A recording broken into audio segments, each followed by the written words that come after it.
Yo, what the fuck is good? How y'all doing? So I know motherfuckers been waiting for me to do more videos and shit. And you want to know about different things. Because, you know, a lot of things have happened in the journey of Necro. And so I was just thinking of random shit. I was like, people probably want to know why I punched Mighty Milo in the face, what that whole story was about. So I figured it would make a good video. So basically, check out the death rap shit. Necro embroidery. This is in the Necro Superstore right now. Nah, I mean, shit is official. But basically, it all kind of started out with Bobbito and Cage. And so basically, with Bobbito, motherfuckers might not know, but I won a demo battle contest in 1990 or 91 on Stretch Armstrong and Bobbito. If y'all know the show, y'all know, you know what I mean? And it was for a demo. It was a demo with me and my brother, and the hook was Checkout. It was a Russian sample on the both. It was a breakbeat and both Russian samples that we got from the projects in the garbage or something like that. Check out the demo. Check out the demo. It was crazy because the record said that, and we used it for the demo. So anyway, part of winning the demo battle contest on Bobbito and Stretch was you get to come up to the show and rap. So Bobbito was fronting. He wasn't letting me come up. Every week I would call up, yo, I won the demo battle contest. Can I come up? Or me and my brother, can we come up? He kept fronting. I never was able to go up into Bobbito until 1994 when Fatal, who's on Live at the Barbecue, who was managing my brother, he brought us up. And that's when I did Necrophiliac, 1990 Gore, So I was kind of annoyed with Bobbito, you know what I mean? And it kind of, our relationship never really got to a really great relationship. But he did help me with certain things. While he was shady and kind of fronting on me, I was so ambitious and hungry to make shit happen that he kind of needed to fuck with me. You know what I mean? I couldn't be ignored. You know, something about Necro was like, I was not going to be ignored. So I get down with Cage through Bobbito because I end up hearing Cage rap. I call Bobbito up. I'm like, yo, who is this kid? Who's this black rapper? Who's this kid? He's like, nah, it's some white kid from upstate. I was like, oh, word? Long story short, because I'll make another video about Cage, I end up doing the 12-inch Agent Orange of Radiohead. So Mighty Milo comes into the picture because Bobbito hooks it up that I could use Milo's studio. Me and Cage could go and do some kind of demo or promos for the WKCR show based on, I guess, promoting the 12-inch or something like that. That's how I ended up first going to Milo's crib. So I remember going to his crib, and it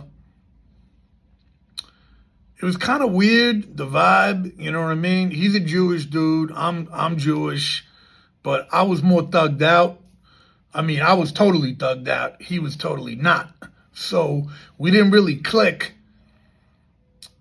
You would think we might click through hip-hop, but the way I was very young back then, and the people I rolled with, you had to be hard. Pause. You had to be down for ruckus, because that's the type of shit I was getting into in the street. So Milo was mad soft, so we really didn't click. And I'd probably kind of a little bit resented Bobbito, even though he did hook me up with Cage. He was kind of like, here's Cage's number. You make it happen. If you make it happen with Cage on a 12-inch, I'll put it out on Fondle. So props to Bobbito for giving me Cage's number to get with him to do the 12-inch. But it was like Bobbito wasn't really kind of fronting on me a little bit, you know? So it was weird. It was a weird situation. Plus, you know, I grew up in the projects, so I had a big chip on my shoulder, you know what I mean? A lot of PTSD from fighting people and, you know what I mean, and getting into beef. So, you know, I would take shit personal. If you fronted on me early on at the beginning, you know what I mean, the relationship would be kind of weird. You know what I mean? I didn't know how to be industry and be cool with people. You know what I mean? Like, I would try one time, and if you were weird or shady, I didn't like you anymore. You know what I mean? And you would know I didn't like you. The energy would be given off. Anyway, shit was weird with Milo when I went to his crib, and I made a beat there, if I'm correct, with a More Garson record. It was the one that me and Cage rapped on for a WKCR promo. It's on one of my rare demos of freestyles. I dropped 3 volumes. The fans know. And basically, I remember Milo like playing me his shit. And I'm not going to lie, I was kind of fronting. I was a little egotistical, I guess, thinking I'm the shit, you know, and the world should revolve around me. And I kind of also knew Milo was kind of trying to steal Cage from me. He was on Cage's dick, wasn't really giving me much love on the hip-hop tip. So I kind of looked at him as competition, like, you're a bitch, you're pussy, I'm hardcore, I'm dope, I'm the one that hooked up with Cage, made it happen. And you're kind of trying to, like, you know what I mean? The energy wasn't respectful from his part, I felt, to, like, respect me that I'm the one that made shit happen, to come to me, yo, you mind if I work with Cage? Nah, he was, you know what I mean, trying to, like, I knew what it was, and it was shady. So I didn't really get along with dude, I think. We didn't click, you know what I mean? It's weird, actually, because it was like a little amount of time that we were cool before it was beef or whatever. But then during that time, very small amount of time frame, I remember Alchemist called me one time. It's another funny story. Milo tells me, yo, there's this dude named Alchemist from the group The Hooligans. I didn't know who he was at the time. And he's like, yeah, this dude finds your samples, Necro. He could find you. He found your samples. He wants to talk to you on the phone. I was like, plus me being young and not really the type, you know, and anything coming from Bobbito, I kind of thought was already shady. So I was like, yeah, whatever, I'll talk to him, but, you know what I mean? And I remember getting on the phone with Alchemist, and he was super excited to talk to me, and because he found my sample from 5 Boroughs that I did for nonfiction. He's like, yo, I found your sample. I got the record. I'm like, I didn't sample it from a record. I sampled the shit from a Kung Fu VHS. I used to get a lot of samples from Kung Fu VHS tapes because they used to overdub shit, and they would get vinyl from the 70s and put the soundtrack made from you understand? So back then, a lot of these records weren't available. There was no internet at that time. It was way before the internet and all that. So he's telling me he found the record, which is from some soundtrack called King Rat. I'm like, I don't even got that record. So I'm kind of thinking, you know, maybe he's a little corny. I'm like, what do you mean you found my shit? Shit's from a Kung Fu flick. I'll admit I should have been nicer to him. You know what I mean? I was young. Milo annoyed me, you know what I mean? And it was like he was Milo's friend. And I didn't meet Alchemist where it was just me meeting him. It was through Milo. And Milo was through Bobito. And Bobito had fronted on me. So the energy was a little weird. And, yeah. But Alchemist was very excited that he found 5 boroughs to sample. I was kind of like not impressed. Like, yeah, whatever. You found my shit. Whatever. You know what I mean? But looking back, that was cool, you know? Shout out to Alchemist. He's always shown me love, so I got nothing but respect for him. But yeah, with Milo, he was just, I kind of felt the energy was shady. And then, so, little by little, he was trying to, like, steal Cage from me.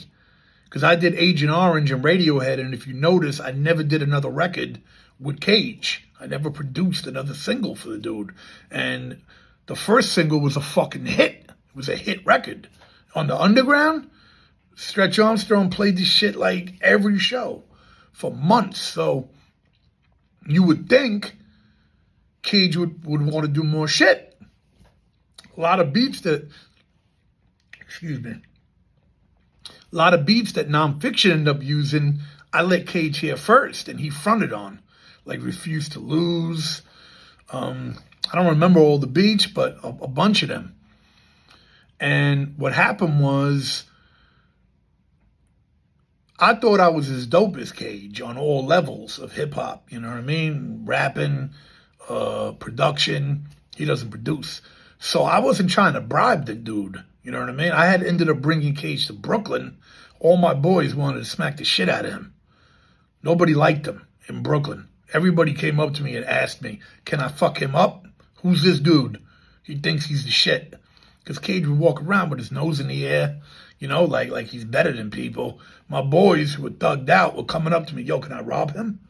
I'd be like, nah, man, I'm working with him. I just dropped a vinyl with him, you know, and they'd be like, oh, all right.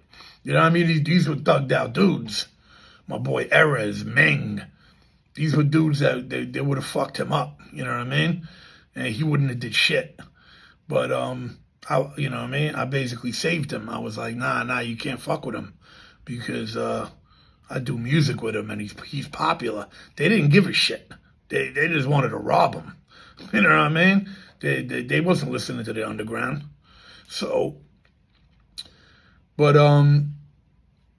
so basically, I wasn't trying to bribe him. You know what I mean? Like, I thought just working with me was enough for you. You know what I mean? But Milo was bribing him with weed, giving him ounces and all type of shit to get him to go work with him.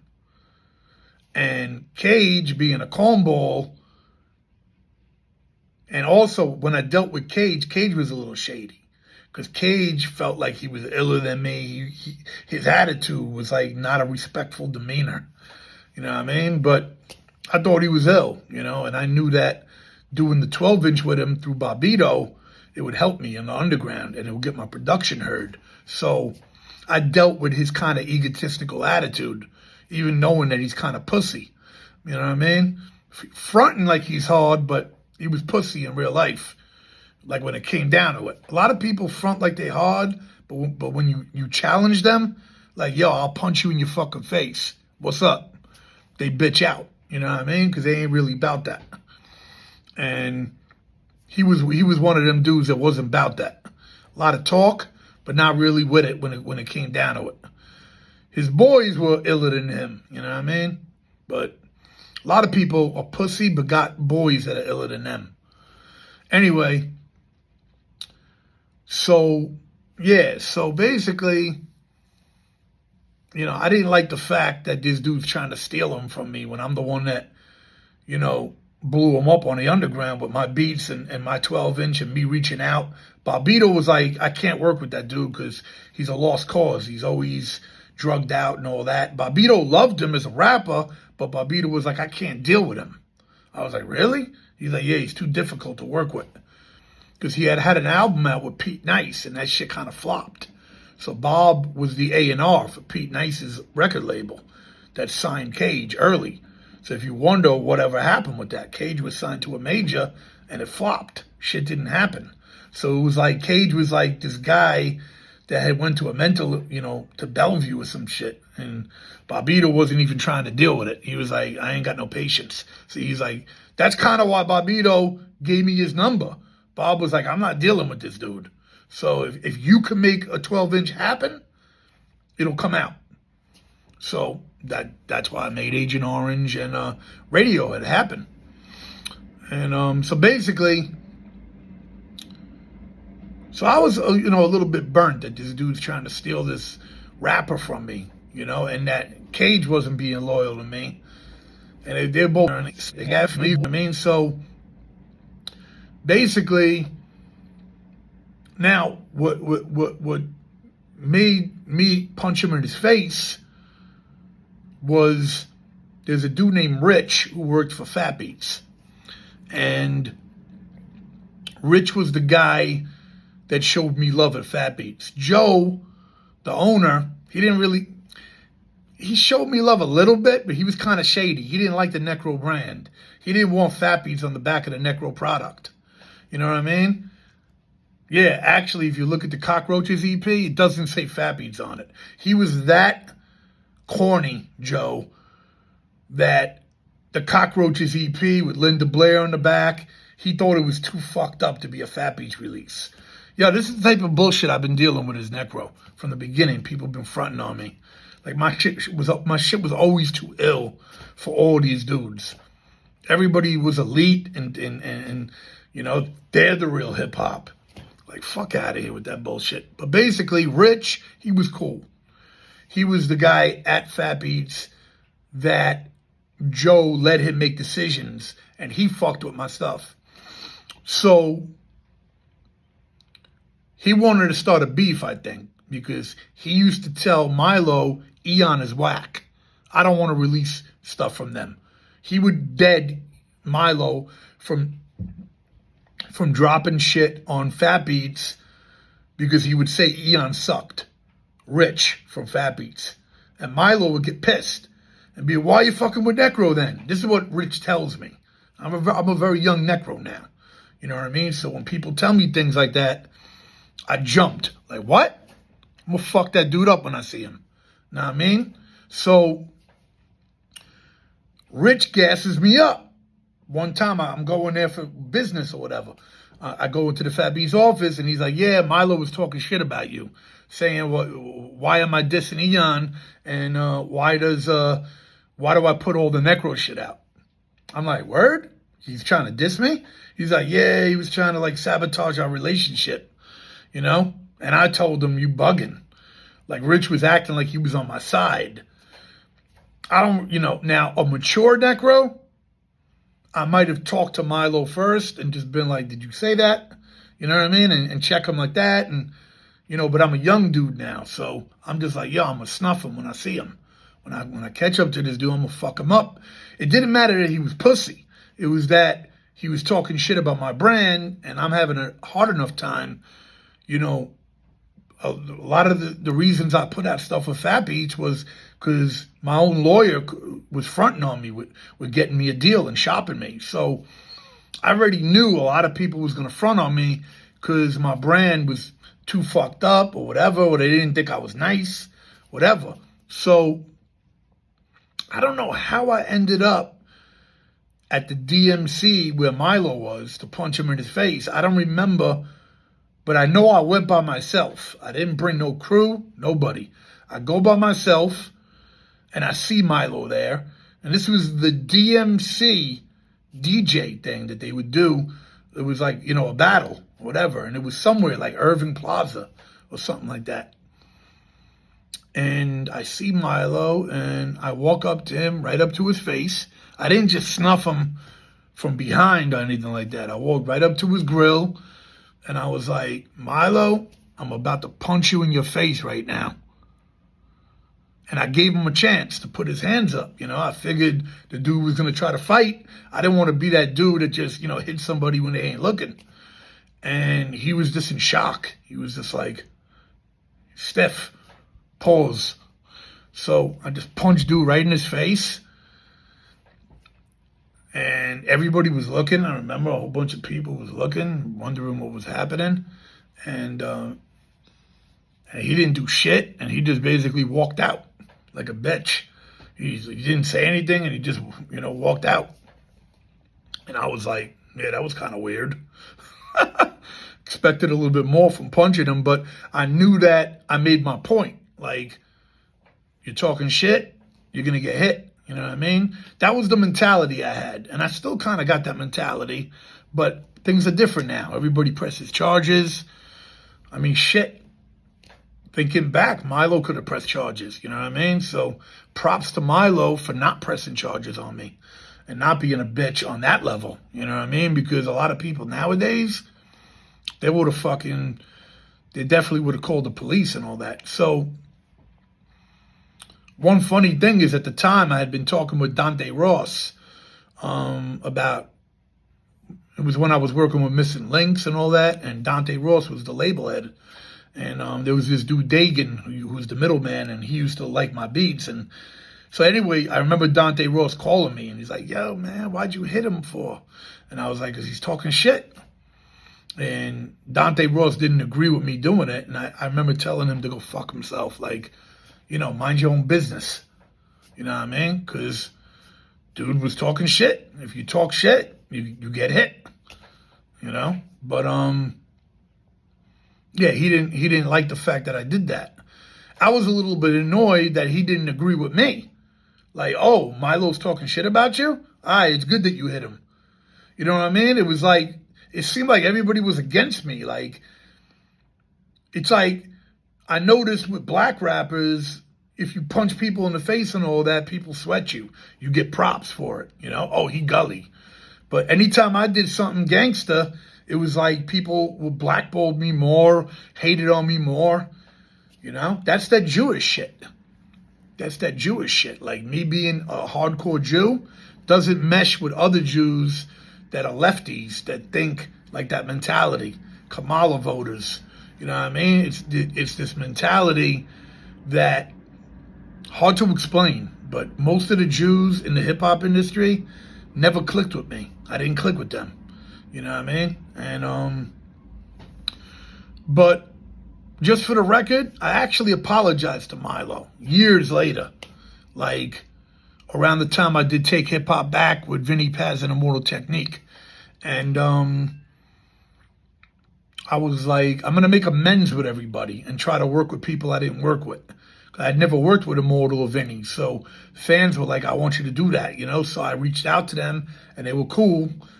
And that's how we made Take Hip Hop Back, which is 8 million views on YouTube now. Excuse me. But at that time, I just had reached out to Milo on some mature shit, and I'm like, yo, bro, I apologize for what happened. I should have just talked to you about it, you know what I mean? And he ignored me. He looked at the message. The message said seen, but I guess he's holding grudges for life over that. But yeah, that's basically the story of why I punched Mighty Milo in the face. And man, I got, tons of stories, you know what I mean? But I thought this would be a good one. It let me talk about a lot of different things. And in the comments, if there's other shit you want to hear me talk about, I mean, there's endless things I could talk about. So, but yeah, just so you know, I'm not glorifying this. It happened. You know what I mean? But I'm not against, like I said on the No Jumper interview, I'm not against punching people in the face you've got beef with. You know what I mean? Like, if I do see you and I have beef with you, I'm going to set it on you. You know what I mean? But I'm not telling people to do that. You know what I mean? I'm just, there's a code of the streets. And when you talk shit about people, you should be prepared to deal with them. You know what I mean? And it is what it is. You know what I mean? So much respect to the Necromaniacs. Check this Death Rap hoodie out. Look at the embroidery on both arms. Check that out. Go to necrosuperstore.com and support. And for anybody, just want to throw that in. For any of y'all looking right now and thinking, oh, because people are fucking clowns. Damn, Necro, oh, I didn't know you still doing shit, da-da-da. Motherfucker, I'm more successful than you or the people you listen to, motherfucker. Go to Spotify. I got 470,000 monthly listeners now. If you're a stupid fuck that thinks somebody with that is not successful, you're just a fucking hater fucking bitch. I'm 1% of all musicians on the planet that have 470,000 monthly listeners. And that's with no help from this industry. So all you industry fuckheads, you all fronted on me. Never had any of your help. Never had no money. I'm not a rich Jew. There's no Jew that helped me, that gave me money. I'm a poor Jew from the projects.